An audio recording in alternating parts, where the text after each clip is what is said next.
Άψογος. Εγώ είμαι αυτός, κύριοι δικαστές. Το θεατρικό εγχείρημα «Ρε Αλέξης» παρουσιάζει το θεατρικό μονόλογο του Νίκου Κούνδουρου, η απολογία του Θεόφιλου Τσάφου.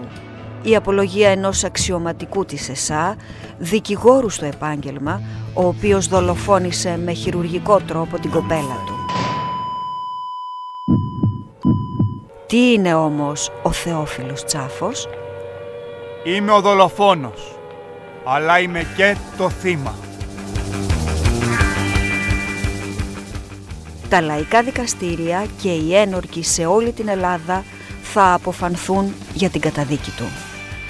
Μια ιστορία βασισμένη σε πραγματικά γεγονότα.